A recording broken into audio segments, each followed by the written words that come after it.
Well, hello, boys and girls. It's Tuesday in the AM, right around when I feel like at the clock, so I thought I would do a video for you. My life coach has expressed an interest in me having a background such as this. So I don't know, makes me look better. I don't think too much would do that. We have an interesting thing that has happened. It's the day before trade deadline, and Shattenkirk got traded, and that makes me wrong, and I don't like that. I did. I didn't think St. Louis was going to trade him. I don't, and I still don't think they should have traded him. I don't personally. I don't. If it's me, I don't care about the fact that I'm getting him, letting him go for nothing, so to speak.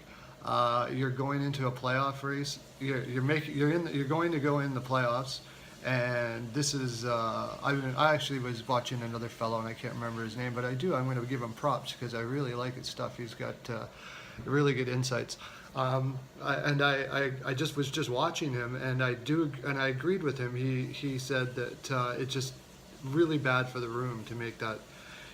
Basically, what they're saying here is that we're not good enough to. We don't think we're that good enough to go far in the playoffs. So we're just going to get return for our return for this guy, who is a late first round pick in a poor draft. Like, to me, it's really ridiculous that they made that trade.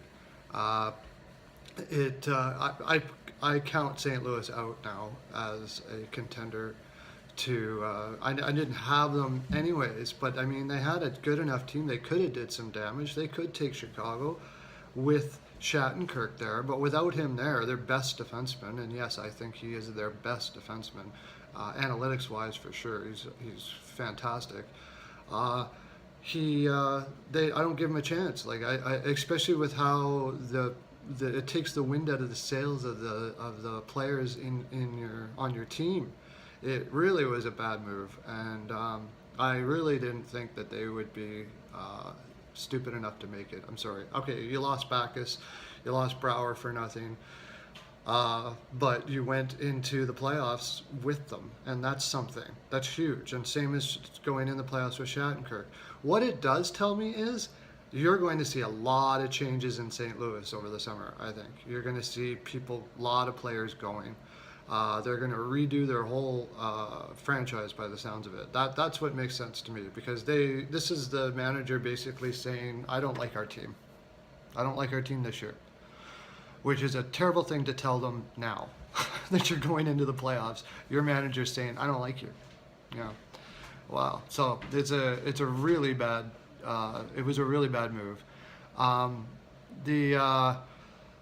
For Washington now, on the other hand, I had predicted that they were going to be cup contenders in the finals this year, and now it certainly looks like more so that it did. I also predicted Minnesota to make it to the finals, and with the Hansel trade, it looks like there's a really good chance they're going to make it there, so I'd actually be correct about something. But for them, Shattenkirk is friggin' perfect. It's exactly what they needed.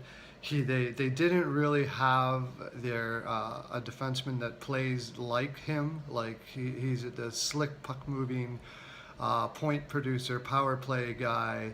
Carlson puts up some pretty good points, and I forgot his name now. I love him too. He's okay. I love him too, but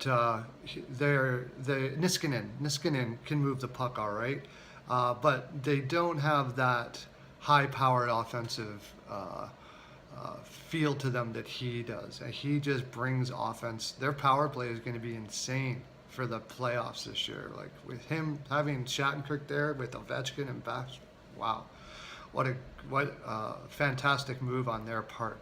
But I wanted to reiterate that I didn't like the St. Louis deal at all. And I can foresee now that I figure that St. Louis is going to change that lineup up a lot. I like the fact that they have Yo there. I mean, that was a really nice pickup. Like people were saying, it's not good to have Yo there when Hitchcock was still there. But I understand it. Hitchcock is like one of the best at strategies and putting a plan together. His people person. He's not the people person sometimes a coach should be though, and he wears on people. But as far as strategies and stuff like that is concerned, there's no one better. Like he is unbelievable. So having Yo be able to feed off that for a year or close to a year. Until he was ready to, and once he learned what Hitchcock was doing, then you have Hitchcock move on. I thought that wasn't a bad idea at all. Actually, they're professionals; they can work together and do what's right for the team. If they couldn't, then why would you be bringing in a guy anyways? He should, if he doesn't have the ability to adapt like that, they shouldn't be taking him as a coach anyways. So, I didn't mind that, but like I said, I don't know how they're going to change, but this direction of this team is probably going to be changing considerably this year.